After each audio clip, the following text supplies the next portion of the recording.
góð.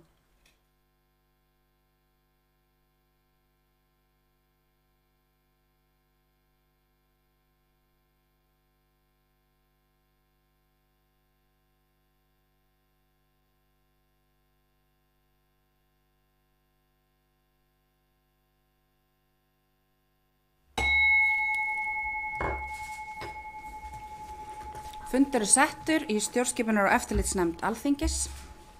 Ég vil bjóða velkomna á fundinn Kristján Þór Júlíusson, sjávarútvegs- og landbúnaðarráðherra og Kristján Skarphéðinsson, ráðuneytisstjóra atvinnuvega og nýsköpunarráðuneytisins. Efni þessa fundar er frumkvæðisathugun stjórnskipunar- og eftirlitsnefndar á hæfi Kristjáns Þórs Júlíussonar, sjávarútvegs- og landbúnaðarráðherra í ljósi stöðu hans gagnvart Samherja. Gert er ráð fyrir því að fundurinn standi til klukkan 11. Formaður biður nefndamenn og gesti að hafa í huga reglur opna nefndafundi sem hafa verið settar af forsætisnefnd Alþingis. Fyrirkomulag fundarins verður með þeim hætti að fyrst muni gefa framsögumanni málsins Líneik Önnu Sævarsdóttir orðið og því næst sjávarútvegs- og landbúnaðarráðherra 10 mínútur fyrir framsögu. Að því loknu gefst nefndamennum kostur á að spyrja spurninga og hafa til þess 4 mínútur í fyrri umferð. Spurningar nefndamanna og svör ráðherra eiga að rúmast innan þess tíma. Nefndamenn eru beðnir að hafa í huga að þeir skulu einverðungu beina spurningum til ráðherra en ekki setja fram almennar hugleiðingar efni fundarins né efna til umræðuna fundarefni sín á milli. Nefndamenn og gestir eru jafnframt beðnir að hafa í huga að ræðutími er takmarkaður og ég mun gefa merki þegar 30 sekúndur eru eftir af tíma hvers og eins. Ég byrjaði að gefa framsögumanni málsins Líneik Önnu orðið. Gjör svo vel. Takk fyrir. Ég vil bjóða gesti fundarins velkomna. Og rekja aðeins aðdraganda þess að við erum hér á fundi stjórnskipunar- og eftirlitsnefndar 17. desember samþykkti fjórðungur nefndamanna að hefja frumkvæðisathugun á hæfi Kristjáns Þórs Júlíussonar, sjávarútvegs- og landbúnaðarráðherra í ljósi stöðu hans gagnvart útgerðarfyrirtækinu Samherja. Sú tillaga hljóðar svo: athugun lúta verklagi ráðherra ásamt verkferlum og framkvæmd ráðherra sem og ráðuneyti hans í tengslu við Samherja og tengd félög samkvæmt skilgreiningum í lögum ársreikninga. Hæfi ráðherra skulu skoða með tilliti til skráðra sem og óskráðra hæfisregla stjórnsýsluréttar. Vegna þessa sendi nefndin upplýsingabeiðni til atvinnuvega- og nýsköpunarráðuneytisins þann 17. desember þar sem óskað var eftir skriflegri greinargerð með upplýsingum og spurningarnar 3 sem að lagðar voru fram í greinargerðinni hljóða svo: hvort og þá með hvaða hætti reynt hafa hæfi ráðherra á starfstíma ríkisstjórnarinnar í málum tengjast Samherja og eða tengdum aðilum. Hvernig hæfi ráðherra í atvinnuvega- og nýsköpunarráðuneytinu er metið, verkferla og verklag með tillit til skráðra sem og óskráðra hæfisreglna stjórnsýsluréttar. Og 3. hvaða lög eða lagaákvæði liggja til grundvallar mati á hæfi ráðherra og mati á tengdum aðilum. Greinargerð barst nefndinu og lá fyrir á síðasti fundi nefndarinnar mánudaginn 20. janúar. Þar var tillaga mín samþykkt að næsta skref í vinnslu málsins yrði opinn fundur með ráðherra til að spyrja nánar út í efni greinargerðarinnar og efni frumkvæðisathugunarinnar. Þakka fyrir Líneik Önnu. Þá gef ég ráðherra orðið með 10 mínútur fyrir framsögu. Takk fyrir það. Góðan og blessaðan daginn. Ég vil fyrst af öllu þakka það tækifæri sem að hér gefst að koma til fundar við háttvirta stjórnskipunar- og eftirlitsnefnd Alþingis og eiga við hana orðastað þetta málefni sem að hefur verið töluvert fyrirferða mikið undangengnar vikur, eðlilega. Og ég hyggst hér í minni inngangsræðu fara yfir málið eins og það snýr við mér og ráðuneytinu á grundvelli þeirra svara sem að við gáfum nefndinni og sendum frá okkur innan tilskilinsfrest, þar að segja 17. janúar síðastliðinn. Og ætla þá að fara yfir innihaldið í svarinu og rekja það nokkuð og vil geta þess fyrst af öllu að eðli málsins samkvæmt þá hefur þetta verið ofarlega í huga mér vegna minna fyrir starfa og ég hafði því frumkvæði að því þegar ég tók við embætti sjávarútvegs- og landbúnaðarráðherra að greina opinberlega frá störfum mínum og samskiptum við þetta fyrirtæki og birti það alþjóð fljótlega eftir að ég tók við embætti í desember árið 2017. Nú, spurningarna voru eins og framsögumaður nefndi hér áðan þríþættar, þrenns konar. Í fyrsta lagi ætla ég að fjalla hér spurningunum sem snýra því hvaða lög liggi til grundvallar við mati á hæfi ráðherra og því til að svara að reglur hæfi ráðherra hafa tvíþættan tilgang, annars vegar að ná fram efnislega réttri niðurstöðu og hins vegar koma til þessi svokölluðu traustsjónarmið. Þar skiptir ekki aðeins máli hvort og þá hvernig ákvörðun tekin eða hvort að viðkomandi láti ómálefnaleg sjónarmið hafa áhrif á sig í reynd. Ekki síður skiptir þá máli einnig hvernig málið horfir við borgurum þessa lands. Og hæfisreglur stjórnsýslunar taka mið af þessu og þeim ætlað að byggja upp traust til stjórnsýslunar. Almennu hæfisskilyrðin eru fyrst og fremst lágmarksskilyrði fyrir því að geta gegnt opinberu starfi og haldið því og slík skilyrði einkum fjallað í lögum réttindi og skyldur starfsmanna ríkisins frá árinu 1996 sérstakt hæfi til meðferðar einstakra mála þegar að teknar eru ákvarðanir rétti eða skyldu einstaklinga eru fyrirmæli í stjórnsýslulögum, 3. grein þeirra nánar tiltekið og 1. málsgrein.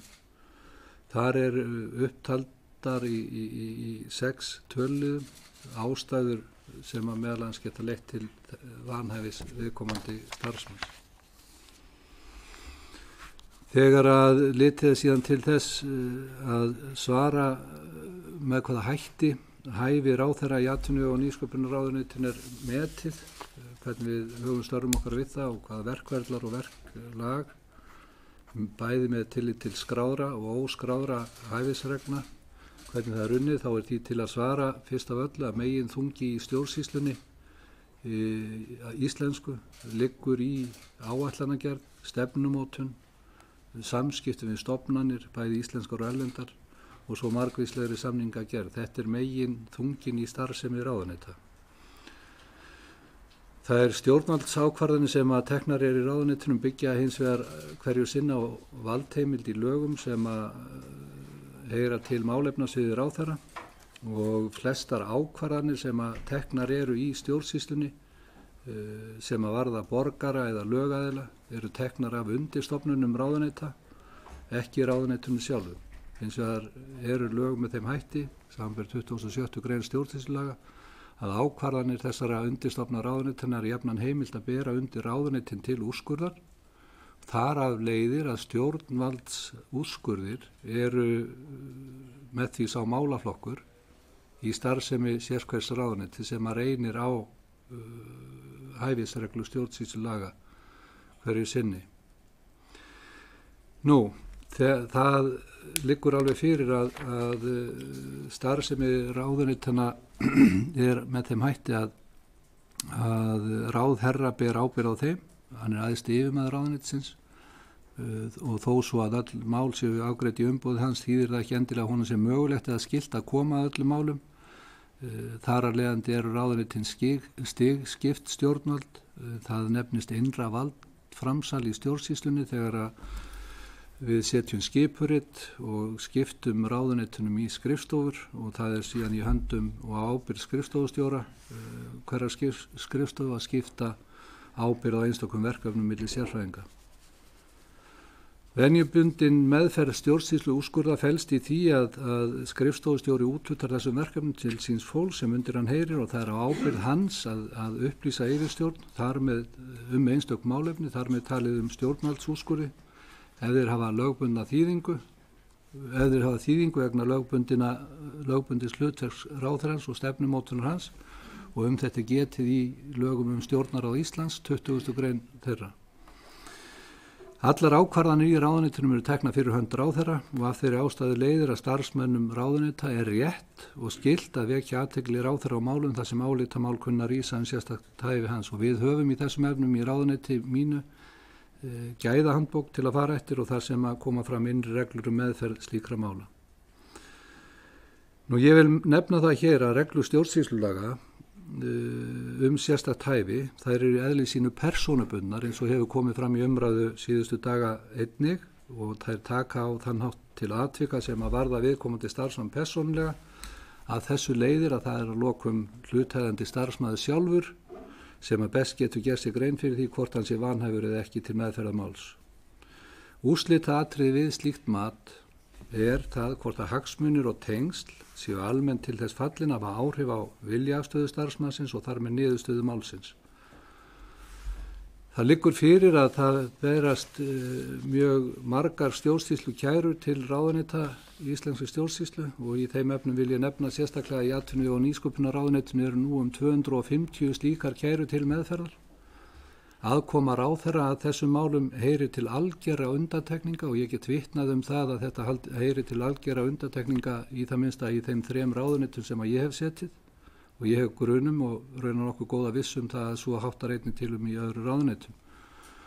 Og sem dæmi það að vil ég nefna á starfstíma sitjandi ríkisstjórnar þá hef ég aldrei komið að stjórnsýslu kæru. Og aðeins í eitt skipti var ég sérstaklega upplýstur slíka niðurstöðu þegar að úrskurður lá fyrir.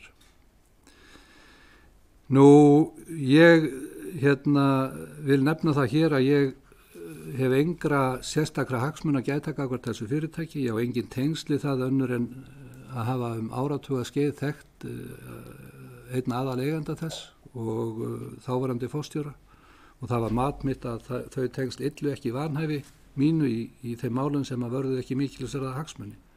Í því fólst að starfsmenn ráðuneytisins voru hæfi til afgreiðslu stjórnvaldsúrskurða sem beindust af félaginu og við leituðum að þessu tilefni upplýsinga þau úrskurðamál sem að komið hafa fram í ráðuneytinu á starfstíma þessar ríkisstjórnar varðandi Samherja og dótturfélag þess.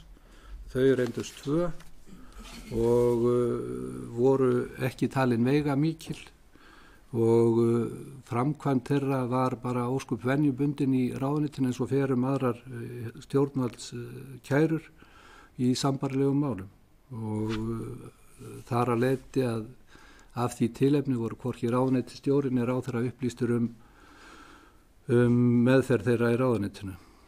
Ég vil nefna það svo í lokin við mitt mál að ástæða þess að ég óskaði þess að víkja sæti við kæru meðferð þeirra 3 mála sem að greint hefur verið frá var ekki síst svo að það skiptir ekki aðeins máli hvort sá sem tekur ákvörðunina láti ómálefnaleg sjónarmið hafa áhrif á sig í reynd eða hætta sig á því, heldur einnig hvernig málið horfir við borgaranum og það var á þeim grunni og í kjölfar umfjöllunar fjölmiðla sent á árinu 2019 sem að ég sagði mig frá þessum málum og með þeirri ákvörðun vildi ég leggja mitt fram til þess að stuðla að tiltrú og trausti á stjórnsýslu ráðuneytisins. Það liggur fyrir að samgöngu- og sveitarstjórnarráðherra var skipað til að fara með þessi mál. Ég hef hins vegar ítrekað það að komi til nýra stjórnsýslu ákvarðana varðandi Samherja eða dótturfyrirtæki þess sérstaklega þá mun ég meta hæfi mitt til meðferða þeirra í hverju einu tilviki. Takk fyrir þetta. Ég opna þá fyrir að nefndamenn óski eftir að fá orðið og gef Líneik Önnu Sævarsdóttur framsögumanni málsins orðið til þess að byrja með. Já, takk fyrir þessa yfirferð og ég vil þá byrja á því að spyrja aðeins nánar út í það atriði í greinagerðinni að hæfi ræðsta persónum sem hluteiga máli og eðli máls hverju sinni, þar með talið vægi þeirra hagsmuna sem að vera að taka ákvörðun og í greinagerðinu kemur fram að stigveldið í ráðuneytinu geti gert undirmenn vanhæfa vegna vanhæfis yfirmanns, í þessu tilfelli þá ráðherra. Það færi þó alltaf eftir eðli málsins og hversu veigamiklir hagsmunir eru og það ekki réttur skilningum minn þá að þessi tveir stjórnsýslu úrskurðir eða stjórnsýslu ákvarðanir sem hvernig voru upp á árinu 2018 og 2019 og vörðuðu Samherja eða tengt félög hafi báði verið í málum sem voru þess eðlis að hagsmunirnir voru veiga litlir. Jú, það er hárrétt og þetta er afgreitt í rauninni samkvæmt bara venjubundinni framkvæmd í ráðuneytinu og ráðuneytunum og hefur gengið svo í mörg ár og þegar að ég tók við þessu embætti í desember 2017 þá var það niðurstaða mín eftir samráð við ráðuneytið með ráðuneytisstjóra að við myndum halda því verklagi sem að viðhaft hafði verið og þau mál sem að vörðuðu vegalítla hagsmuni, höfðu tiltölulega litla þýðingu, myndu ganga bara samkvæmt þeim reglum sem að gilt hefði í ráðuneytinu og mat okkar var það að sú staða sem ríkti gagnvart Samherja var einfallega sú að ég á engara hagsmuna að gæta gagnvart í fyrirtæki. Þannig að ég ber að sjálfsögðu í samræmi við stjórnarskrá og önnur lög sem þessi mál gilda fulla ábyrgð á þeim úrskurðum sem að þarna liggja fyrir. Já, þá er það önnur spurning. Í samþykktinni sem leggur til grundvallar þessum fundar er vísað í lögum ársreikninga og því vil ég bara óska eftir því að þú upplýsir mig hvort það er rétt skilið að yfirlitið yfir dótturfélög Samherja í ársreikningi félagsins sé það sem hefur verið lagt til grundvallar við mat á tengdum aðilum og þannig sé byggt á lögunum ársreikninga eða þannig sé tengingin við þau lög. Já, eins og kemur fram í greinargerðina þá er í erindi nefndarinnar óskað eftir því með hvaða hætti ráðuneytið og ég fjöllum eða vinnum með hæfis spurningar í þessum efnum og ég vil ítreka það hér að í þeim efnum styðjustu við hæfisreglur stjórnsýslunar og stjórnsýslulagana og byggjum okkar úrskurð á því. Við yfirferð á þessu máli þá vísuðum við til þeirra leiðbeininga sem við höfum fengið í gegnum meðal annars ritið hæfisreglur stjórnsýslunar eftir Pál Hreinsson og þar sem þessir þættir eru skýrðir mjög og hann nefnir að tekið tillit til fyrirsvarsmanns fyrirtækis sem að lítur eða er dóttur eða móðurfélag og þar drögum við þá línu og í ársreikningi félagsins kemur fram að það eru 12 fyrirtæki talin til dótturfélaga Samherja í ársreikningi félagsins fyrir árið 2018. Ekki fleira. Þá gef ég Kolbeini Óttarssyni Proppi orðið. Gjörðu svo vel. Já, takk fyrir þetta. Takk fyrir þessa yfirferð. Má svona aðeins að reyna að skilja fyrirkomulagið, nú hef ég aldrei verið ráðherra, sem finnst það gott og öðrum ekki. En eins og ég skil þetta þá, 250 stjórnsýslukærur hef ég hérna eftir til meðferðar. Ég skrifa eftir þeirra aðkoma ráðherra þessum málum heyri til algera undantekninga, það sagði hérna áðan. Og það er rétt að þú sem ráðherra hefur samt aldrei komið að meðferð stjórnsýslukæru.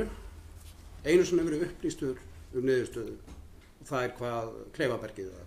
Já, Kleifabergið.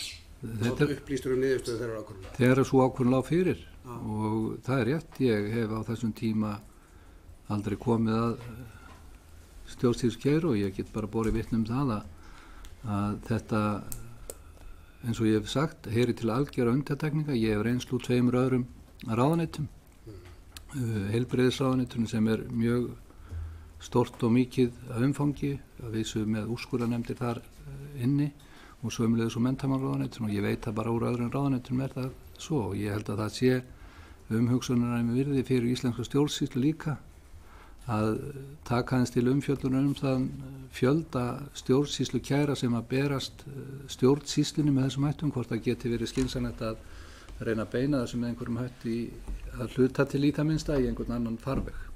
Í þá fleiri úrskurðarnefndir eða? Eða reyna að koma þessum málum frekar bara inn í dómskerfið og láta það fjalla ágreining sem kann að verða á milli borgara eða lögaðila við íslenska stjórnsýslu þegar menn standa í því að undirstofnanir ráðuneyta að fullnusta vilja löggjafans sem birtist í lög. Já, það er áhugaverðar pælingar. Allavega velti maður fyrir sig hversu eðlilegt að sé að ráðherra beri ábyrgð á niðurstöðum af málum sem hann hefur enga aðkoma. Hvort það sé eðlileg stjórnsýsla og hvort það sé ekki kannski tími komið til að endurskoða það verklag að þínu mati. Ég er ekki endilega sammála því að við eigum að fría ráðherra að þeirri framkvæmd sem að undir ráðuneytið heyrir. Ég tel að ráðherra eigi bara einfaldlega að bera ábyrgð á öllum athöfnum síns ráðuneytis eins og stjórnarskrá og löggjöfin okkar ítrekkar. En það er hins vegar í mínum huga ekki æskilegt að ráðherra sé mikið með puttana inn í meðferð ráðuneytisins og vinnu þeirra starfsmanna sem að undir hann heyra í málum sem að eru hvorki viðurhluta mikil að vöxtum og það bara í ljósi umfangsins sem að berst til ráðuneytanna og þess frest sem að þau hafa til þess að úrskurða, þá sé miklu nær að reyna að hafa verklagsreglurnar það skýrar að starfsmenn ráðuneytanna geti unnið meðan að þetta er óbreytt að framkvæmd þessa með bara mestu öryggi og hraða. Já, eins og nefnilega ekki allt mjög viðurhluta mikið ef ég skildar rétt, þá er eitt máli snýr 45 kílóum af tindabyggju, þannig að kannski skilur að ráðherra sé ekki endilega onni því öllu. Ein leið það er tvær leiðir til að ná því sem ég er að velta fyrir mér. Önnur er svo að fría ráðherra ábyrgð og ég er ekki að leggja það til, en er ekki kannski hægt að ráðherra sé upplýstu meira það sem er í gangi. Ef hann á endanum ber ábyrgð á niðurstöðu mála, er það ekki eðlilegt að hann sé upplýstur þá niðurstöðu, hvort að það ætti að skoða það jafnvel í þessari gæðahandbók sem þú nefnir. Jú. Sko, við höfum eðlilega og þetta er fullkomlega eðlileg spurning. Það er eðlilegt að við höfum þá upplýsingar þau mál sem við berum ábyrgð á og það kann að vera nokkur misbrestur í því og við rákum okkur á það meðal annars þegar við fórum að vinna í þessu máli að við gætum gert betur í því að yfirstjórn ráðuneytisins væri upplýst betur það hvaða mál væru til meðhöndlunar í ráðuneytinu hverju sinni á þessu sviði, það er að segja stjórnsýslu kæra. Og þess vegna hefur gæðahandbókinni verið breytt, þar sem að starfsmaður skjalasafnsins skilar til yfirstjórnar mánaðarlega yfirliti yfir þær kæru sem eru að berast og ég tel að þetta sé bara öllum hollt að það liggi fyrir og við höfum þá eitthvað betra mat á því hversu mikið umfang er að þessum kærum og hvers eðlis þær eru sem eru að koma inn. Takk. Ég gef Guðmundi Andra orðið. Gjörðu svo vel. Takk fyrir það og þakka þér fyrir að koma til okkar og svara spurningum. Bara svona til að byrja með þú segir að það var bara ein kæra sem að þú varst upplýstur og var það Klefabergið. Hvernig stóð á því? Starfsmenni mátu það þannig að þetta væri svona ákveði grundvallarmál og varðaði verulega hagsmuni þess fyrirtækis, þannig að þegar þeir voru búnir að úrskurða í því efni sem að laut að því að málið snerist sviptingu veiðileyfis í, ef ég man rétt, 12 vikur það bil, þá þótti þeim eðlilegt að upplýsa mig það vegna þess að þetta mál hafði sömulegis verið mikið í fjölmiðlum þannig lá nú í því. Já, takk. Mér langar aðeins að spyrja þig út í að víkja talinu að umræddu símtali sem að þú áttir við Þorstein Má á sínum tíma og svo í kjölfarið orðaskipti í Kastljósi út af þessu símtali. Þú segir frá því í Kastljósi að þú hefur hringt í hann og og spurt hvernig menn ætla að taka á þessu segiru og hvernig þess að fyrirtæki gangi fram og upplýsir sinn þátt í þessu leiðinda máli og svo spyr þáttastjórnandi hvort að þér finnst það rétt að hringja beint í meintan höfuðpál málsins og þá svarar þú.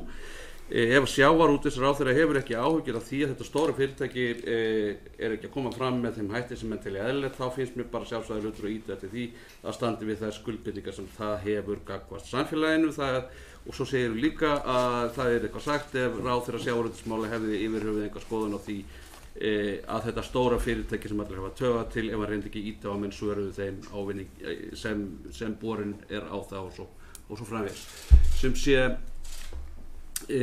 þarna ertu sem ráðherra samkvæmt eigin orðum að ýta á eftir því að Þorsteinn Már bregðist við á einhvern hátt en þú ert jafnframt í þessu símtali að tala við hann sem gamall vinur hans eða hvort ertu þarna að tala við hann sem gamall vinur eða sem ráðherra eða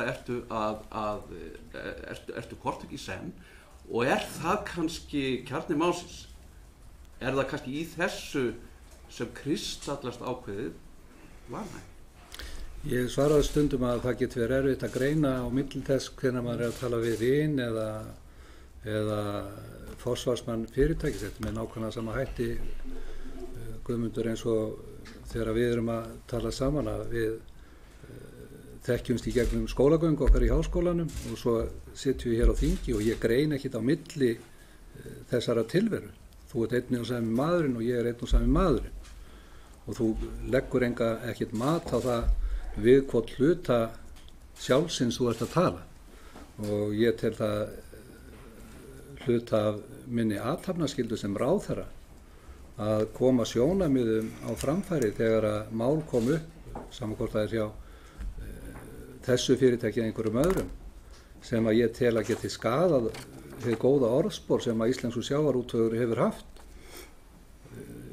að þeirri ástæðu númer 1, 2 og 3 setti ég mig í samband við fyrirtækið og auðvitað þá sem því gegna og þannig háttar til í þessu efni að ég hef átt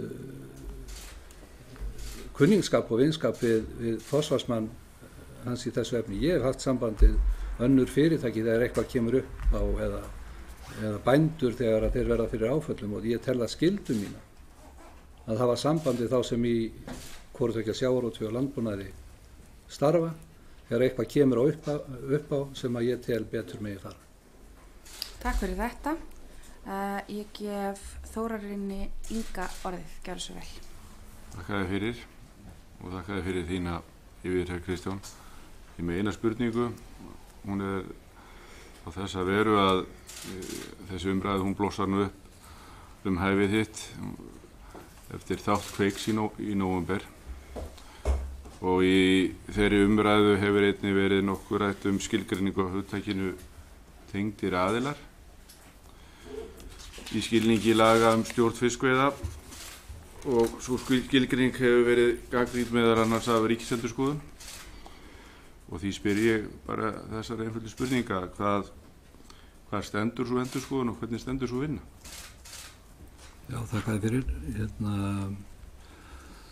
Sú vinna er bara í sínum eðlilega farvegi. Ég meina skýrsla Ríkisendurskoðunar skilaði eins og stjórnskipunar- og eftirlitsnefndin hefur fengið og vann með skýrslu eftirlit Fiskistofu sem að unnin var að beiðni þingmannsins Oddnýjar G. Harðardóttur og í kjölfarið á þeirri skýrslu og yfirferð ykkar ágætu nefndar setti á fót verkefnisstjórn sem var fyrrverandi ríkisendurskoðandi leiðir og Oddný G. Harðardóttir situr í þeim hópi ásamt Elliða Vignissyni sveitarstjórnarmanni, sérfræðingi í ráðuneytinu og Huldu Árnadóttur lögmanni. Í tilefni þessa máls var ýtt á eftir þessum efni. Það liggur fyrir að starfsmenn Fiskistofu hafa í rúman áratug verið að ýta á stjórnsýsluna með það að gera eitthvað í þessum málum og skýra þessi ákvæði 13. og 14. grein fiskveiðistjórnarlagana tengda aðila og raunveruleg yfirráð og ég kann enga skýringar á því hvers vegna ekki hefur verið gert neitt í því hingað til.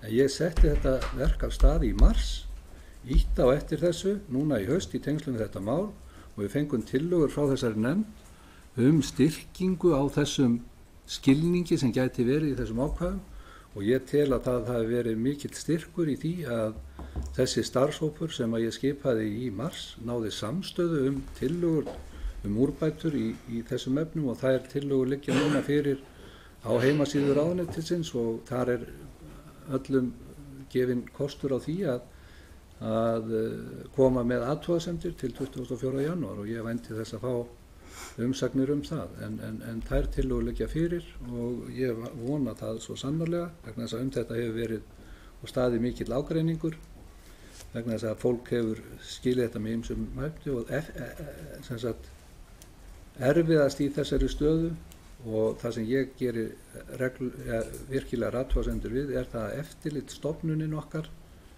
skuli í rúman áratug ekki hafa treyst sér til þess að vinna að þessum þætti lagasetningarnar vegna óljós orðalags og það hafi ekki verið lagfært eða gert tilraun til þess fyrir nú.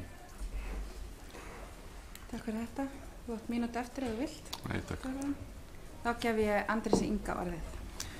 Já, takk fyrir þetta. Það alltaf skemmtilegt og einlega tíman að tákna hlutagögnum málsins í Facebook-status ráðherra frá 2017 en hann líka bara til fyrirmyndar að ráðherra leggji spilin á borðið við upphaf embættistíðar til að allt mögulegt vanhæfi og hagsmunatengsl sé bara líðnum ljós. Þegar ég las greinagerð ráðuneytisins þá fannst mér nú öll túlkun á öllum skilyrðum vera dálítið þröng, bæði varðandi tengda aðila og allar hæfispælingar vegna þess að annað sem að traustsjónarmiðin kalla á að við göngum lengra en strípaður lagabókstafur krefst. Og þetta finnst mér ráðherrann í rauninni vera að segja líka í þessum Facebook-status þegar hann talar tvisvar sinnum hæfi sitt gagnvart sjávarútveginum. Annars vegar að hann mun láta meta hæfi sitt varðandi mál snerta Samherja og hins vegar hann telli sig vera hæfan til að taka ákvarðanir málefni sem snerta sjávarútveginn í heild sinni. Í greinagerð ráðuneytisins þá þetta strípað niður í hæfi til að taka á stjórnvaldsákvörðunum sem snerta Samherja dótturfélög en þetta hæfishugtak þegar kemur að sjávarútveginum í heild sinni það ekki þetta strípaða hugtakið það. Það sem að þarum vélað eru þá sem sagt almennt hæfi og í þessum og þakkaði fyrir góð orðum þessa stöðuuppfærslu sem maður reynir nú að íslenska þetta og ég nýti það tæki til þess að koma þessum skilaboðum eins skilmerkilega á framfæri og frá mér eins og ég taldi réttast að gera þegar við upphaf minn starf. En það rétt sem að þú nefnir að skilgreiningin á þessu almenna hæfi, við förum ekki mikið út í það, einfallega þeirri ástæðu að megin þungin í starfi ráðuneytisins sem að snýra að hæfinu lítur á þessum stjórnvalds ákvörðunum með úrskurðum. Almenna hæfið í mínum huga það engin vafi á það eins og ég greindi frá þegar við upphafum í starfsum að fjalla málefni sjávarútvegs í heild sinni. Að þeirri einföldu ástæðu að það sem snýr að einhverju almennu hæfi lítur að reglugerðarsetningu og smíði frumvarpa á því líkt og það liggur bara einfallega fyrir í þeim leiðbeiningu sem að ég hef séð í þessum fræðum sem að ég hef verið að svona fá hvorutveggja góð ráðum og kynna mér eftir bestu getu, ég ekki sérfræðingur á þessu sviði. Að ráðherra ekki vanhæfur varðandi þau atriði nemum einhver þröng sérstök sjónarmið sé að ræða og það einungis eitt tilfelli í framkvæmd sem að við höfum komist á raunum sem að snýra því að þá var ráðherra dæmdur og vanhæfur vegna þess að hann var of nálagt máli með of þrönga hagsmuni vegna þess að hann þurfti bara að velja á milli einhverja tveggja kosta og þetta mál snerti fáa og þess vegna hef ég sagt það og ítreka það hér í þessar umræðu að vanhæfi ráðherra gagnvart almennri reglusetningu er ekki fyrir hendi í neinu málu sem mig varða hér og það er beinlínis tekið fram í 1. grein stjórnsýslulaganna að lögin gildi ekki setningu reglugerða né annarra almennra fyrirmæla. En hvernig, fyrir ekki að skjóta aðeins inn, hvernig virka það, nú er Samherji mjög stór aðili á markaði og ef að til dæmis, ef að tengsl fyrirtækisins við síldarvinnsluna eru þess eðlis að Samherji sé komin upp úr kvótaþakinu, er þá ekki lagasetning kvótaþakið orðin í rauninni ígildi stjórnvaldsákvörðunar gagnvart því fyrirtæki ef að það er eina fyrirtæki á landinu sem að hún hefur bein áhrif á? Þarf ekki að fara að skoða þetta eins víðar einmitt upp á traustsjónarmiðin? Nú er ég ekki lögfræðingur né sérfræðingur á þessu sviði en við höfum varðandi til dæmis kvótaþakið og tengda aðila. Við erum með fyrirmæli í lögum sem taka til allra fyrirtækja í landinu og allra sem starfa í greininu. Það er engin sérstök lög einstök fyrirtæki. Þeim ber öllum að hlíta þessu. Við höfum 2 dæmi það að fyrirtæki hafi farið upp fyrir kvótaþakið. Það er hér á þessu svæði og þá eru ákveðin viðurlög við því sem að skylda fyrirtækið í núgildandi lögum það að koma sér niður fyrir lögbundið hámark innan tiltekins frests sem að ef ég man rétt 6 mánuðir. Og að þessu leytinu til er lagasetningin almenn og tekur ekki til einstakra fyrirtæki. Takk. Eru fleiri nefndamenn sem óska eftir að fá orðið í fyrstu atrennu? Ef svo er að þá er komið að mér á mælendaskrá. Ég byrjaði að þakka ráðherra aftur fyrir að koma fyrir nefndina og mér langar einmitt að, svo ég tímasetja sjálf á mig hérna líka, svo að jafnræði gildi alla. Við erum einmitt að ræða þessi hæfishugtök og við spurðum sérstaklega eða fyrirspurnir frá nefndinni sneri líka að óskráðum hæfisreglum stjórnsýsluréttar og þar að leiðandi saknaði ég þess að það yrði farið svolítið yfir þær reglur gagnvart öðrum athöfnum ráðherra og af því leiðir að ég hef kannski allavega í fyrsta kastið einblína svolítið á þær. Ráðherra talaði áðan athafnaskyldu sína við þetta símtal og þá spyr ég hvort að ráðherra sé sammála mér það að óskráða hæfisreglan sérstakt hæfi eigi við athafnaskyldu ráðherra og eftirlitsskyldu ráðherra. Ég tel að viðhorf mín til þeirra óskráðu meginreglu sem að þarna er vísað til sé einfaldlega þannig að þegar við tökum mið af henni að þá erum við að reyna að nálgast það að taka og leggja mat á einhverjar heildar aðstæður með tillit til allra þátta sem að undir starfið heyra og mína stöðu gagnvart því og samkvæmt þeim upplýsingum sem að mér hafa verið borðnar að þá er það þannig að fræðimenn virðist vera á því máli svo ég vitni bara beint til þess sem að þeir hafa sagt að þeim óskráða meginregla gerir nokkuð vægari kröfur en hinnar skráðu vanhæfisreglu stjórnsýslulagana. Þetta eru þær upplýsingar sem að mér eru borðnar og eftir þessu höfum við unnið. Já, þær gera vissulega vægari kröfur, það er alveg rétt, en þær gera hins vegar kröfur að það fari fram ákveðið hagsmunamat. Og þar sem að við erum kannski að fiska eftir í athöfnum sem að ekki eru stjórnvaldsúrskurðir eins og ráðuneyti einblínir á í sínum svörum. Hvernig fer fram hagsmunamat gagnvart Samherja, gagnvart þessum athöfnum ráðherrans? Það var minnst hérna á kvótaþakið.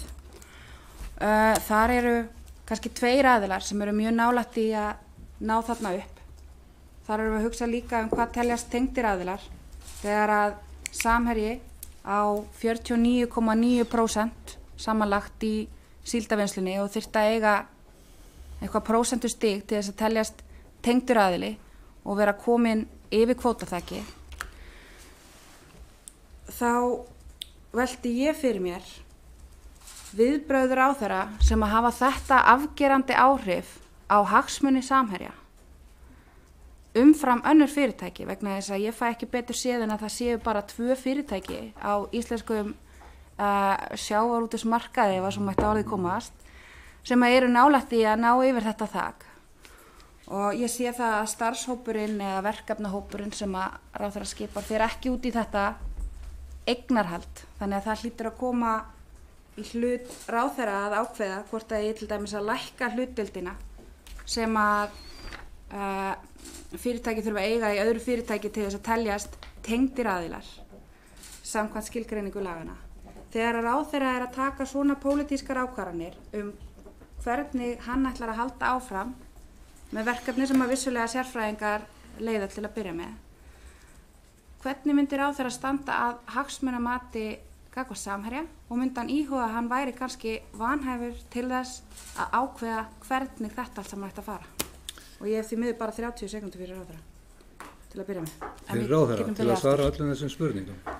Ég get reyndar framleitt en það sem að við erum komið það lítið við skulum halda okkur í tíman allt í góðu lagi. Sko. Fyrst af öllu vil ég segja það að samkvæmt gögnum sem að verkefnisstjórninum eftirlit Fiskistofu hefur haft undir höndum, þá var skatturinn lagði mat á það hvort að einhver fyrirtæki í sjávarútvegi á Íslandi fær upp fyrir þetta svokallaða kvótaþak.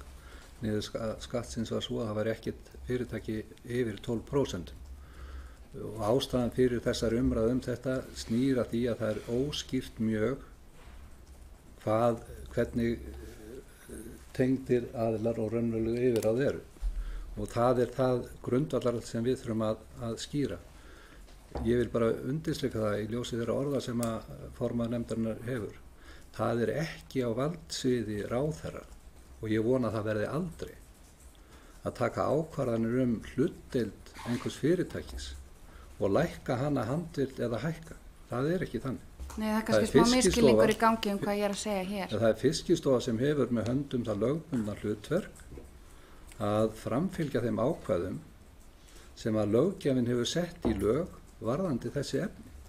En ráðherrann hefur ekki neinar heimildi til þess að hreyfa stærðir í þessum efnum og ég vona að það verði aldrei. Ég var að tala hlutfallsregluna sem að er fyrir í lögum og hvernig stendur til að breyta henni, hvort að það eigi að gera ákvæði meiri hluta. Ef hlutfallsregla er fyrir í lögum þá er það eitt alþingi sem getur breytt þeirri hlutfallsreglu. Takk. Alþingi hefur lagasetningavaldi. Óli Björn. Heyrðu, takk hérlega fyrir. Ég er svona aðeins að við vitum það öll og það er bara eðlilegt að það komi alltaf upp spurningar og kannski nauðsynlegt að koma upp spurningar varðandi hefur ráðherra og annar embættismanna innan stjórnsýslunar og menn þurfa auðvitað að vera vakandi við að svara þeim spurningum. Ég er í rauninni að velta því fyrir mig hvort að íslensk stjórnsýsla og kannski hæstvirtur ráðherra sérstaklega hafi hort til þeirra fordæma sem hljóta að vera töluvert fleiri á öðrum Norðurlöndum. Það vekur til dæmis athygli mín að Lisbeth Hansen sem var sjávarútvegsráðherra í Noregi 2009, hún fór beint í það ráðherraembætti úr stjórn eins stærsta sjávarútvegsfyrirtækis Noregs, Aker Seafood, til að taka sæti í sjávarútvegsráðherra og ég bara velti fyrir mér, sko, hefur ráðherra til dæmis hortið þess hvernig menn hafa höndlað eða kollegi hans í þessu tilfelli og norsk stjórnsýsla hefur höndlað þessar spurningar ef að þær hafa einhvern tíma komið upp? Þakka þér fyrir þetta. Ég þekki ekki þetta dæmi. Ég hef nú alveg haft nóg með mitt bara í svona nokkuð tíma til þess að fjallum og þetta er hins vegar mjög athyglisvert að heyra. Það háttar nú þannig til að ég á fund núna klukkan 1:30 með atvinnuveganefnd norska þingsins, þannig að það getur vel verið að maður svona bryttað upp á þessu utan fundar og fá einhverjar upplýsingar. Já, eins og ég segi, ég þekki þetta ekki, þetta dæmi, en ég bara kallegla á því að það eru 2 áratugir síðan ég stóð upp frá stjórnarsetu í þessu fyrirtæki og enn er verið að ræða tengingar mínar við það þó svo ég hef ekki komið nálægt rekstur þess í þessa 2 áratugi. Það er bara annar veruleiki sem við erum að glíma við og ræða og það er ósköp eðlilegt. Þetta er meiri nánd í íslensku samfélagi og það er smátt, þar þekki allir alla og þá er fullkomlega eðlilegt að þessar spurningar séu uppi og við höfum bara að vera manneskju til þess að takast á við þær með málefnalegum hætti og yfirveguðum. Númer 1, 2 og 3. Já, kannski það sem ég var að veska eftir er hvort að við getum hugsanlega sótt einhvern lærdóm til dæmis til Norman í þessu tilfelli en láta það liggja milli hluta. Ég líka velta fyrir mér að því að þú minnist einmitt á að þú fyrir 2 áratugum eða svo varst í stjórn og rauninni stjórnarformaður tíma, Samherja og allt í lagi með það. Ég velti fyrir mig hvort að ráðherra hafi áhyggjur af því hvert umræðan hefur verið að fara síðustu daga. Það er að segja, það er verið að í rauninni að færa umræðina í þá átt að allir þeir sem hafa komið nálægt atvinnulífinu og gera síðan og verða síðan ráðherra séu bara samkvæmt einhverju skilgreiningu vanhæfir í öllum málum og jafnvel að taka þátt í lagasetningu. Og ég bara spyr ráðherra, getur hann verið sammála mér í því að við erum þá komin inn á mjög hættulega brautir? Já, ég get verið alveg sammálaður í því að við værum komin inn á hættulega braut ef að ég til dæmis bóndi get ekki verið landbúnaðarráðherra. En ég held nú að umræðan sé ekki komin þangað sem betur fer. Við þurfum bara að vera vakandi fyrir því eins og ég sagði og nefndi áðan í svari mínu við ágættu spurninguðinni að nándin og þessi svona ástundum töluvert mikil harka í íslenskri umræðu kallar á það að við verðum líka að geta gert kröfum það að við tökumst á með málefnalegri hætti heldur en oft er gert og ég vil bara undirstrika það hér að ég var mjög þakklátur nefndinni fyrir það tækifæri til þess að sem að ég fæ að mæta hér fyrir nefndinni og eiga orðastað við hann þetta mál því að ég dreg enga dul á það að sumt sem að bæði ég hef sagt og aðrir hafa sagt í þessum efnum hefði kannski betur verið ígrundað með fyllri og betri hætti áður en maður leta frá sér fara og ég er ekkert einn þá hugsun og ég held að þessi orðaskipti megi oft á tíðum vera með öðrum hætti og hugsunin þetta hún er og þú nefndir hér áðan í fyrri spurninguðinni dæmi frá Noregi, við tökum eftir því að sérstaklega þar þá eru miklu þéttari tengsl milli pólitíkurinnar, stjórnmálana og stjórnmálamanna og ýmissa ábyrgðarstaða í norsku þjóðfélagi heldur en hér er og það er einhverjar ástæður fyrir því sem að ég held að sé bara hollt fyrir okkur öll að ræða. Takk fyrir þetta. Andri Singi. Já, við erum að velta dálítið fyrir okkur ferlunum sem er í gangin í ráðuneytinu til að gæta upp á traustið gagnvart stjórnsýslunni og þá langar mig að skoða aðeins þessi 3 stjórnsýslumál sem að ráðherra sagði sig frá nú í lok síðasta árs. 2 þeirra komin haustið 2018 en 1 þeirra komin 28. nóvember á síðasta ári, sem sagt 2 vikum eftir Kveiksþáttinn. En engu að síður er ekki tekin ákvörðun innan ráðuneytisins að ráðherra segi sig frá því máli á þeim tímapunkti. Heldur sú ákvörðun tekin 20. desember sem er þá 3 dögum eftir að erindi nefndarinnar berst ráðuneytinu frumkvæðisathugun. Þannig að mig langar aðeins að heyra svona hvernig þessir ferlar eru að þróast og hvað við getum lesið út úr þessari tímalínu. Það er lítið hægt að lesa út úr henni annað en það að það er alveg rétt að þessi tvö fyrri mál eru búin að vera lengi inn í ráðuneytinu og til þess liggja ýmsar ástæður eflaust og ég nefndi það hér áðan að inn í atvinnuvega- og nýsköpunarráðuneytinu sem er nú í sjálfsög ekki mjög umfangsmikið ráðuneyti, þar eru 250 slíka kæru til meðferðar nú þegar og við þekkjum það úr öðrum sviðum íslenskra stjórnsýslu að þar er hvernig við orða þetta svona þokkalega pennt, þar er tíminn sem er í það að bíða eftir niðurstöðu kæra óheyrilega langur og það er ekkit óeðlilegt við það þó að það taki tíma að gaumgjafa það með hvaða hætti eigi að takast á við mál í því umhverju sem að ég gerði grein fyrir og hef gert grein fyrir í mínu svari til nefndarinnar og það að ég hafi ákveðið þann 20. desember að víkja sæti, það er ekkert óeðlilegt við þann tíma sem að snýra að því frá hvaða tíma erindið kemur inn og þar til að ríkisstjórnin og forsætisráðherra helst á þá ósk mín að víki sæti og það verði skipaðist engill í minn stað. Það er langur vegur frá því að það sé langur tími. Svo höfum við verið dálítið að ræða hvað teljist tengdir aðilar og það er ólíkt eftir hvaða lagabókstaf maður skoðar og jafnvel að ráðuneyti mættu athuga það að líta út fyrir þá þröngu skilgreiningu. En er þetta ekki dálítið bagaleg staða fyrir starfsfólk ráðuneytanna sem að væntanlega vinnur grunnvinnuna og þarf að leggja fyrir ráðherrann mál sem að mögulegt vanhæfi getur komið upp í. Eru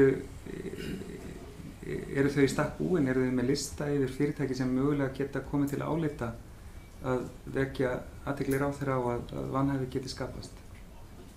Það er öll mál núna, segir ráðuneytisstjóri mér, að sumu leyti má segja að þetta sé bagalegt. Hversu óskýr löggjafinn var við lagasetningu það sem heyri til tengdra aðila og raunverulega yfirráð í því sem snertir sjávarútveg. Ég skal vera fyrstur manna til að fallast á það vegna þess að ég hef horft upp á vandræðin við það. Við höfum fengið, eins og ég gat hér áðan, erindi inn frá Fiskistofu sem á að framfylgja þessum ákvæðum í rúman áratug, annars að nokkuð hafi breyst.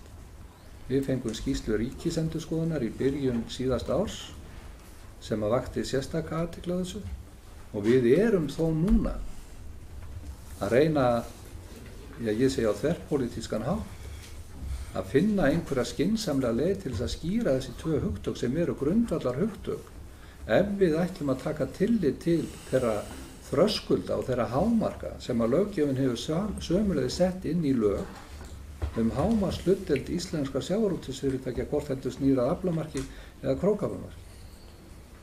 Og þetta eru grundvallar hugtök sem að þurfa að vera á hreinu en hafa ekki verið það núna í allt og langan tíma en við erum þó að reyna að vinna í því að skýra það. Takk fyrir þetta. Brynjar, gerðu svo vel. Já, þú hefur sagt því talið í vanhæfan í þessum 3 málum. Það var bara þinni ósk. Já, ég er svolítið hugsi yfir þessu og og mér finnst oft menn gleyma í umræðinni það að ráðherra ber ábyrgð á þessum stjórnarathöfnum. Ég skil auðvitað afstöðuna út frá þeirri tortryggni sem er búið að þyrla hér upp. En er ekki samt svolítið langt gengið og ég hef svolítið áhyggjur einfaldlega á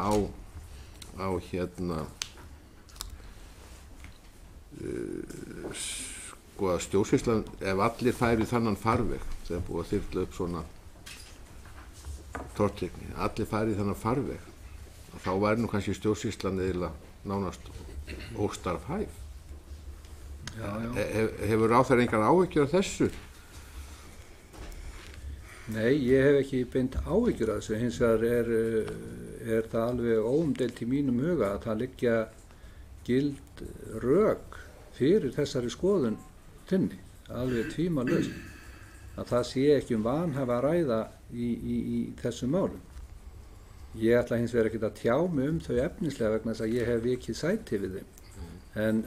En ég bara viðurkenni það að það gengið nokkuð langt í þessum efnum, en það markmið mitt í ljósi þeirrar umræðu sem að þarna var og hefur staðið, að láta stjórnsýslu ráðuneytisins njóta þess vafa sem uppi var, þannig að það væri í rauninni ekki neitt efi á hlutlægni ráðuneytisins í úrskurðum þeirra mála sem að þarna undir heyra. Og það má segja í rauninni að með þessu þá hafi ég viljað, og ég ítreka það er bara minn vilji, gæta ítrustu varúðar við meðferð þessara mála í ljósi þeirra umræðu sem var. Ég vona að þetta verði ekki og þurfi ekki endilega að vera fordæmi fyrir aðra, en ég bara ítreka það að þetta gert með þetta í huga og í rauninni ekkit fordæmi, alls ekki í mínum huga, eins og ég segi í greinargerð minni til nefndarinnar, þá þetta ekkit fordæmi það sem kann að koma einhvern tímann kannski. Því að ég mun, ef að einhver önnur mál komu, vega og meta hæfi mitt sérstaklega við einstök mál. Eins og þið ber að gera. Bara, já, hárrétt. En þetta, sem sagt, svo það sé sagt bara, þetta sérstök ákvörðun með það markmiði að gæta ítrustu varúðar og með það í huga stjórnsýsla ráðuneytisins verði engum eigi það ekki á hættu að vera einhvern veginn metið hlutdræg á hvorn veginn svo sem það þannig að þetta gengur í báðar áttir. Takk fyrir. Takk. Guðmundur Andri. Já, takk. Engin sérstök lög einstök fyrirtæki, segirðu, og það alveg rétt, en lögin virka hins vegar misjafnlega fyrir fyrirtækin, og á síðasta ári þá samþykkti Alþingi frumvarp þitt ótímabærar veiðiheimildir á makríl, og þessar ótímabundnu veiðiheimildir þær ganga kaupum og sölum á háu verði, og grunni þessara laga þá var Samherja úthlutað 14.600 tonnum fyrir þetta fiskveiði ár, og þá kvóti síldarvinnslunnar ekki talinn með. Og það hefur verið reiknað út, það eru ný grasrótarsamtök sem þetta er auðlindir í almannaþágu sem hafa reiknað út að virði þessara heimildar sé svona 500 til 800.000 fyrir tonnið, og þá mætti segja að fyrir Samherja sé þetta gjöf frá þjóðinni upp á 7 til 12 milljarða króna. Þannig að þarna eru miklir hagsmunir í húfi, og nú spyr ég, hvað þurfa hagsmunirnir að vera miklir í milljörðum talið svo að fyrrum stjórnarformaður Samherja og náinn vinur helsta eiganda teljist vanhæfur til að taka ákvörðun slíka millifærslu fjármuna frá almenningi til Samherja. Það sem ég vil segja af þessu tilefni það að það engin lagaleg rök, gild rök fyrir þeim staðhæfingum sem að koma fram í málið þínu það að ráðherra geti og þurfi að vera vanhæfur við það að taka þátt í meðferð máls, annaðhvort að undirbúa það í frumvarpi eða taka þátt í atkvæðagreiðslu á þingi þá hlutdeild sem að ákveðið var að setja á makrílveiða Íslendinga. Það Alþingi sem að setur lögin það hvort að setja á fiskistofna í hlutdeild, síðan það ráðherra að ákveða heildaraflamagn sem tekið úr þessum stofni. Það sem betur fer gert á grunni vísindalegrar sérfræðiráðgjafa og sem betur fer hafa ráðherrar á undangengnum árum mörgum í góðan tíma fylgd þeirri ráðgjöf. og hafa ekkert gefið eftir í því. Og svo það Fiskistofu að úthluta þessum sama aflamagni á grundvelli þeirra laga sem að Alþingi hefur sett. Ráðherra kemur ekkert að því og verðgildi þessara hluta læt ég aðra dæma. Það ekki inn á okkar borði og ég hef í rauninni ekki neitt það að segja, en varðandi hæfi ráðherra til þess að leggja fram frumvarp og taka síðan þátt í löggjafarstörfum, þá liggur það bara fyrir að hæfisreglur stjórnsýslulaga gilda ekki þær athafnir hans, og þetta ekkert mín einkaskoðun, alls ekki. Þetta eru álit fræðimanna í þessum efnum, og ég leyfi mér þá að vitna til þessa margfræga rits sem oft talin biblía þeirra sem þessi mál fjalla, sem eru hæfisreglur stjórnsýslunnar eftir Pál Hreinsson, og mér skilst sömuleiðis af fréttaflutningi hér eftir fyrri fundi stjórnsýslunefndar að þetta séu staðreyndir varðandi þáttökunni í löggjafarsamkundinu og framlagningu frumvarpa, að þetta hafi verið útskýrt með skýrum hætti fyrir nefndinni. Takk fyrir. Þorsteinn Sæmundsson, gjörðu svo vel. Já, takk. Þakka ráðherra fyrir að vera hérna. Ég skal viðurkenna að lengi vel var mér ekki alveg ljós tilgangurinn með þessu fundi, en hann svona smátt og smátt að koma í ljós. Ég langaði til þess að spyrja ráðherran hvort eitthvað hefði breyst í því efni að ráðherrar ákveði hæfi sitt sjálfir í einstökum málum. Hefur eitthvað breyst í því efni? Nei, það hefur ekki breyst í því. Það langaði mig líka til þess að hafandi unnið í ráðuneyti, hafandi tekið alls konar ákvarðanir sem eru yfirleitt og alltaf sem sagt undirritar af 2 aðilum í ráðuneyti fyrir hönd ráðherra, stórar sem smáar.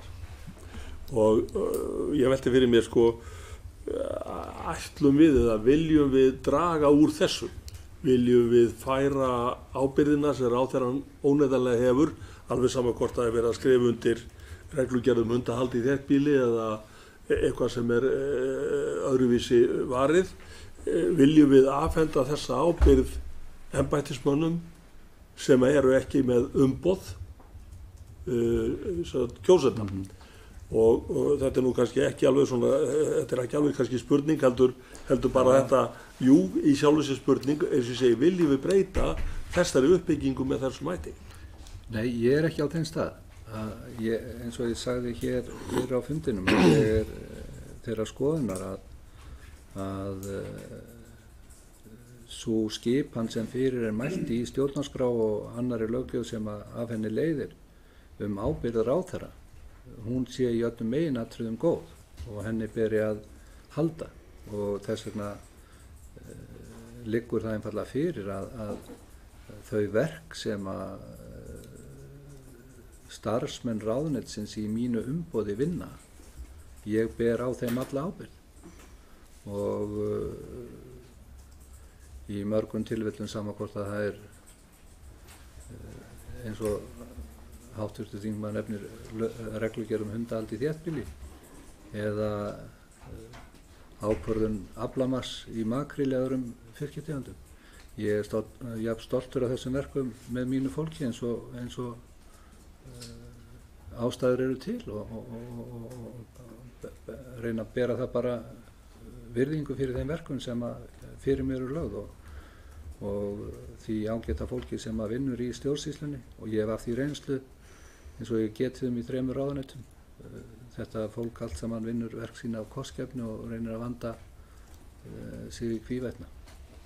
Það líka eitt sem mér langar aðeins að kannski að fylgja settir á því að mér hefur fundist einstöku sinnum að það sé talið mönnum til lasts ef þeir hafa tengst atvinnulífi á einhvern hátt. En nú það þannig að þeir sem ekki hafa tengst atvinnurekstri, við höfum nú nýlegt tjón sem kannski má rekja til þess, þar að segja ríkið var dæmt bótaskylt daginn upp á 20 milljónir og útskýringi var sú að alþingismaður á áttræðisaldri sagði ég hef aldrei komið nálægt til að ráða fólk. Þannig ég spyr mig og þig, er það til tjóns að menn hafi bakgrunn í einhverjum rekstri eða atvinnulífi eða er það til góðs? Það er bara eins og í öllu öðru mannlífi. Það er til góðs að fólk hafi reynslu og eftir því sem hún er breiðari þeim mun betri er hún, segi ég. Það er alveg rétt hjá þér að það ber mikið á því umræðun að það sé lagt fólki til last, sérstaklega í stjórnmálum að hafa tengst atvinnulífi. Ég verð ekkert minna var við það að það er mjög margt fólk sem er jákvætt út í það líka með sama hætti eins og ég verð bara var við það að sérstaklega í umræðu síðustu missera, maður getur sagt sem svo að það er mjög margt fólk þrátt fyrir að umræðan sé eins og hún er þakklátt fyrir það að það séu þó 63 þingmenn á Alþingi Íslendinga sem að leggja sig fram það að vinna af heilindum fyrir þjóðfélagið. Þannig að við erum bara einfallega í þeirri stöðu að stundum erum við skömmuð og eigum fyrir því og í annan stað er okkur hælt og eigum þá fyrir því. Svona allir jafnaði erum við þokkalega bara velgerð og fær til þess að takast á þessu hluti en það verða alltaf palladómar svona Þorsteinn þá sem starfa í stjórnmálum og það hefur verið þannig og verður þannig og það er ekkert að breytast. Takk fyrir þetta. Líneik Anna. Ég þakka fyrir og þessa umræðu. Mér finnst hafa margt, við höfum farið dýpra ofan í greinargerðina og fengið svör við spurningum varðandi hana og eins með vinnunum tengda aðila. Það er kannski svona, hefur mér fundist á nefndarmönnum að það mætti útskýra þessa óskráðu meginreglu sérstakt hæfi aðeins betur. Það er komið fram í ykkar máli að það leiki engin vafi á almenna hæfinu en þessi óskráða meginregla sérstakt hæfi getur átt við stjórnvaldsfyrirmæli ef þau taka til mjög fárra aðila og sérstaklega ef að kostirnir í stöðunni eru fáir.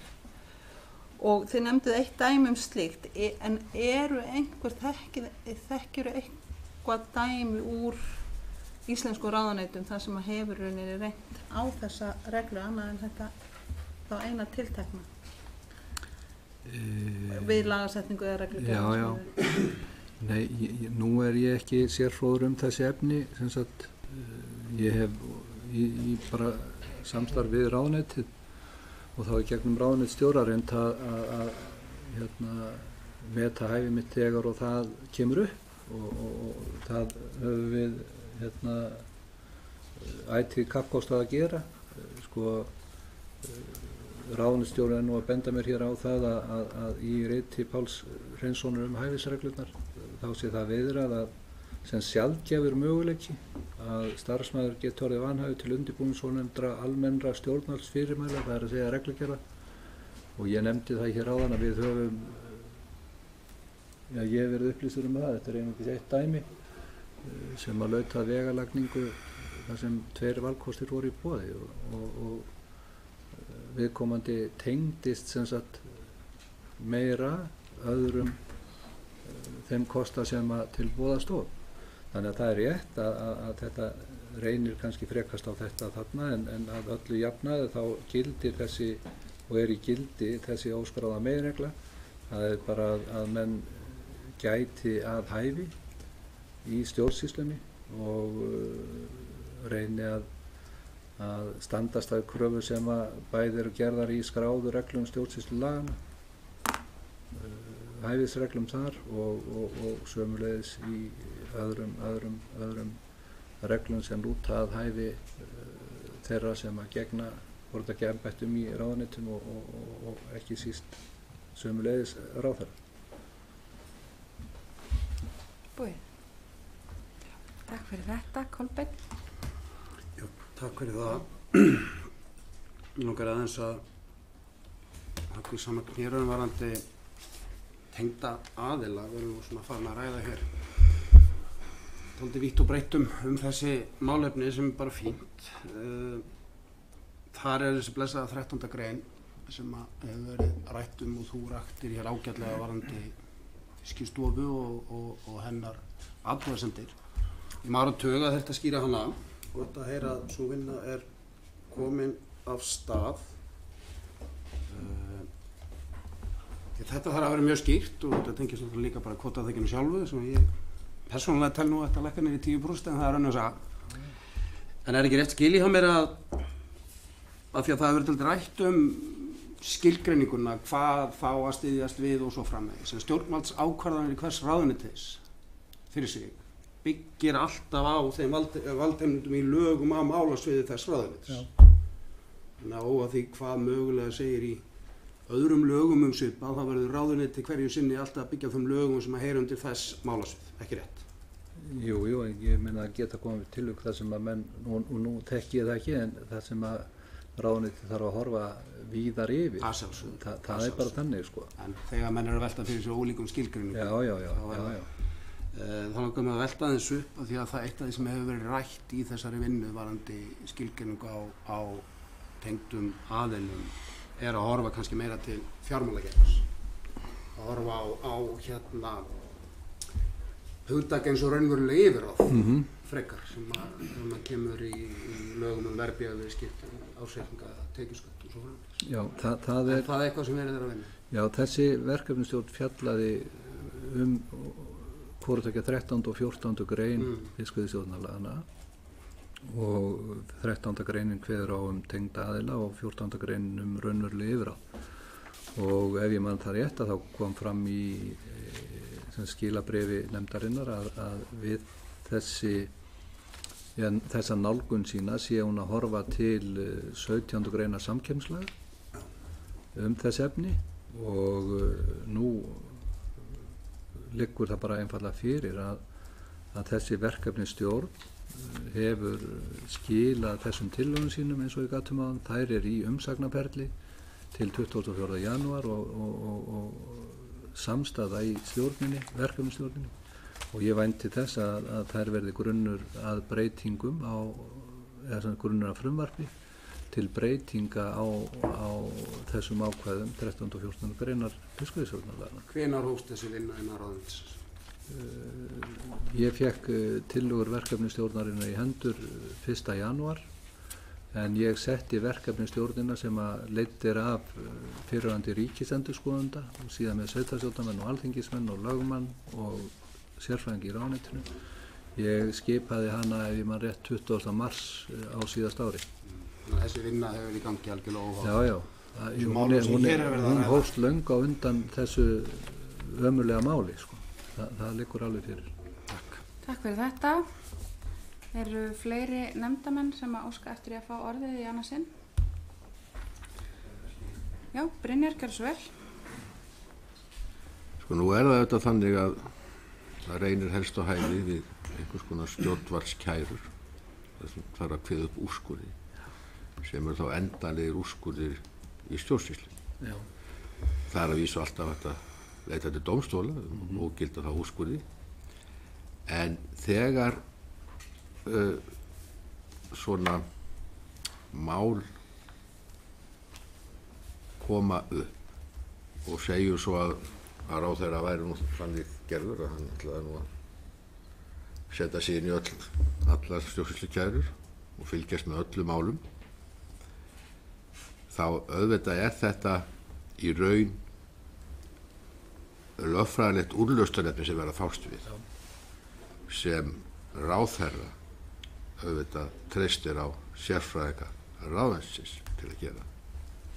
Þannig að það er eiginlega nokkurn veginn sjálfgefið að ráðherrar eru ekki að skipta sér að efnislegu meðferð málsins í ráðuneytinu. Er það ekki alveg örugglega þannig?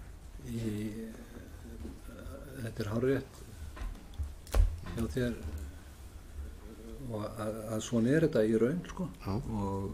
eðlilega vegna þess að þekkingin á sem sagt bæði málsatvikum, þekkingin á fyrri úrskurðum og svo framvegis liggur hjá starfsmönnum ráðunettana, sérfræðingurum okkar sem eru að vinna við þessi mál og ráðherrar sem koma og fara hafa ekki þessa samfelldu sögu, þeir hafa ekki í öllum tilfellum bara lögfræðilega þekkingu á þeim úrlausnarefnum sem að koma inn til hinna mismunandi ráðuneyta og ég get bara votta það eins og ég sagði hér áðan að reynsla mín úr þessum 3 ráðuneytum svo að það heyri til algerra undantekninga að þetta komin á borð ráðherra og eins og ég nefni í greinagerðinni hér að frá því að ég tók við þessu embætti í desember 2017 þá hefur engin slík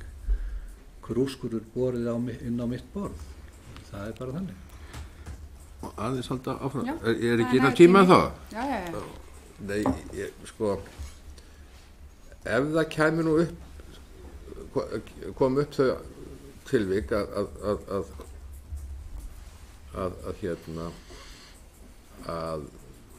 þú teldi að vera svona einhver tengsl eða einhver tortryggni leitarðu þá eða myndur þá leita eins og kannski menn gera oftast einhver svona ráðgjafar að aðstofa við þetta mati á hæfinu, þitt eigið mat eða er þetta bara hvernig gerist það? Bara forvitni spurning. Þetta er bara hrein og klár forvitni en nauðsynlega engu að síður og eðlilega, ég meina að starfsmenn hafa bara reglum leiðbeiningaskyldu við ráðherra og það er eðlilegt eins og ég segi ráðherra koma að fara og starfsmenn hafa meiri og dýpri reynslu og svo framvegis en það er eðlilegt að þeir geri viðvart og svo framvegis og sömulegis er það bara mjög eðlilegt að ráðherra leiti sér ráðgjafar í þessum efnum og þá að sjálfsögðu snýr maður sér fyrst til ráðuneytisstjóra sem að hefur yfirsýnina og reynsluna og þykkur leiðbeiningar þaðan og síðan eftir atvikum getur maður haft og hefur samband við fólk sem að þekkir þessi efni og svo reynir maður að lesa sér til líka í þessum mikla bárandi sem að hæfisreglur stjórnsýslulaganna eru eftir Pál Hreinsson og er sennilega lang oft tilvitnaðasta rit sem að nefnt hér á þessum ágæta fundi. Takk fyrir þetta. Við höfum nú tíma fyrir nokkra spurningar nefndarmanna til viðbótar en ég kannski í þessari atrinu tek mína seinni umferð. Við vorum að tala eftirlitsskyldur og ég gaf ráðherra vissulega ekki langan tíma til þess að svara og þess vegna vildi ég fá að halda eins áfram. Ég hef einmitt líka verið að glugga í þessa biblíu sem að ráðherra er tíðrætt hæfisreglur stjórnsýsluréttarins og þar kemur fram að hinn óskráða meginregla stjórnsýsluréttarins sérstakt hæfi eigi við almennt kerfisbundið eftirlit starfsmanns stjórnsýslunar. Þessi almenna eftirlitsskylda ráðherra, ég túlkaði þennan texta sem svo að það eigi þá við eftirlitsskyldur ráðherra líka. Og í því sambandi langaði mig að spurja út í blaðsíðu 3 á greinagerð ráðuneytisins til nefndarinnar þar sem að fram kemur að það var mat ráðherra að þessi tengsl við Samherja yllu ekki vanhæfi hans í málum sem vörðuðu ekki mikilsverða hagsmuni. Og núna vil ég spurja ráðherra í sambandi við akkurat þetta, hvernig eru þessi mikilsverðu hagsmuni metnir og hvað teljast mikilsverður hagsmunir gagnvart athafnaskyldur ráðherra og eftirlitsskyldur ráðherra? Það er náttúrulega eitthvað sem að verður í grunninn að meta hverju sinni, hvað teljast mikilsverðir hagsmunir. Það bara hreinlega getur farið eftir eðli máls. Þetta er misjafnt örugglega eftir málum. Má alveg nefna það sem dæmi að ég hefði talið eins og ég gat hér áðan fyrir í mínu máli að það mætti flokka þetta Kleifabergsmál undir mikilsverða hagsmuni þar sem annars vegar eftirlitsstofnun gerir sem sagt tillögu eða úrskurðar það að viðkomandi fiskiskip verði svipt veiðileyfi í 12 vikur. Það hlýtur að vera mikilvægt mál. Já, en það stjórnvaldsúrskurður og ég er að falast eftir eftirlitsskyldum ráðherra og athafnaskyldur ráðherra. Hvernig eru hagsmunir Samherja metnir í sambandi við það? Þegar að uppkoma einhver mál, ég hef ekki einhverja daglega eftirlitsskyldu með Samherja frekar heldur en öðrum fyrirtækjum. Ég meina eftirlitinu skipað með lögum og við tökumst á við verkefni sem að bera inn til ráðuneytisins og ef að síðan við fáum upplýsingar það að eftirlit sem að skipaði með lögum sé ekki að virka, þá tökumst við á það og við höfum eitt ágætis dæmi það sem að sú vinna sem að hér hefur iðulega komið upp til umræðu á þessum fundi það að eftirlitið á sviði þess að fylgjast með tengdum aðilum í sjávarútvegi ekki að virka. Þá viðbragð ráðuneytisins að vinna að bót á því lagaverki sem að löggjafinn hefur gengið frá. Með þeim hætti hljótum við að takast á við þessi verkefni. En nú ætlar til dæmis ráðherra eða hefur að sjálfsögðu haft frumkvæði að fá Matvæla- og landbúnaðarstofnun Sameinuðu þjóðanna til að vinna úttekt á viðskiptaháttum útgerða sem stunda veiðar og eigi viðskiptum með aflaheimildir, þar á meðal í þróunarlöndum. Mér skilst líka á þessum verkefnahópi ráðherra af upplýsingum sem að finna í samráðsgáttinni að sá hópur ætli sér að skoða sérstaklega veiði íslenskra skipa erlendis. Komi upp þörf á því að bregðast við, hvort sem það með reglugerð eða annars konar fyrirmælum ráðherra, mun hann meta hæfi sitt gagnvart þeim viðbrögðum, mun hann meta hagsmuni Samherja gagnvart þeim viðbrögðum? Ef að reglusetning sem að kæmi til í tengslum við slíkt fjallar tiltölulega þrönga hagsmuni, eitt fyrirtæki eða einn einstakling eða örfá aðila, þá að sjálfsögðu þyrftum við að fara í gegnum mat á slíku. Það hef ég sagt og þannig virka leiðbeiningar sem að mér hafa verið bornar á þessu sviði, en ég hef ekki ástæðu til að ætla það að fyrirfram að reglusetning sem að kæmi til í tengslum við þá vinnu sem að þú nefnir eigi eða þurfi að vera með þeim hætti að hún taki eingöngu til örfára eða eins aðila. Í mínum huga þetta miklu stærra og fjölþættara mál heldur en svo að reglusetning á þessu sviði sé og eigi að vera það þröng. Já, takk fyrir það. Þú talaðir þetta símtal sem að mörgum hefur orðið tíðrætt sem hluta af athafnaskyldu ráðherra. Hafðirðu samband við ykkur aðra frá því að þú fékkst fregnir af þessu frá stundinni þangað til viku síðar þegar að Kveiksþátturinn kom út? Og þá kannski sérstaklega að spyrja samráðherra, forseta þingsins og eftirlitsaðila.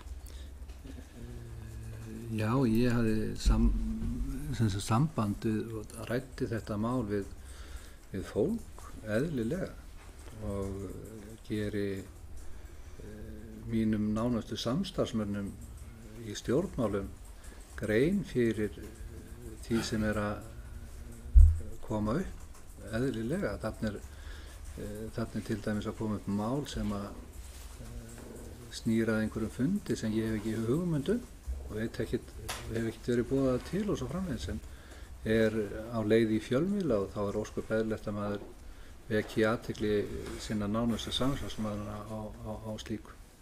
Ég alls ekki að reyna að gera það tortryggilegt. Nei, ég tek það ekki þannig, mér er spurningin góð, skilur, að þú nefnir símtalið sem að hefur oft verið svona brosa í kampinn með, en það á sér fyllilega eðlilega skýringar og ég hef rætt þær áður og get rætt þar hvenær sem aftur ef að menn vilja. Finnst þér á þeirra eitthvað annað hafa átt við eða þarf að segja tilheyrt athafnaskyldu sinni eftir að hann fékk þessar upplýsingar. Gerði hann öðrum en sínum nánustu samstarfsmönnum viðvart þær upplýsingar sem hann fékk? Ég sá enga ástæðu til þess að fara eitthvað á flug með slíkt meðan maður vissi ekki meira heldur en raunbar vitni. Upplýsingar sem að ég hafi voru mjög og afar takmarkað. Takk fyrir það. Við höfum tíma fyrir nokkrar spurningar í viðbót ef að nefndamenn svo óska. Þá höfum við tíma til þess að bjóða ráðherra að hafa lokaorð líka eins og við. Já, þakka fyrir það. Ég þakka fyrir enn og aftur tækifæri til þess að eiga fund með nefndinni og ég leggja áherslu á það að það er gott fyrir ég segi stjórnmálin að geta átt samtal þessi efni með málefnalegum hætti og full þörf á því þar sem að aðilar geta skýrt mál sitt og ég segi enn og aftur ég er þakklátur fyrir það. Ég vil sömuleiðis nefna það að við höfum reynt að bregðast við upplýsingabeiðni frá nefndinni eins hratt og vel og okkur er frekast und. Við fengum beiðnir gögn í gærmorgun, ef man rétt, fyrst og svo eitthvað fram eftir degi og við komum þeim gögnum öllum áleiðis til nefndarinnar.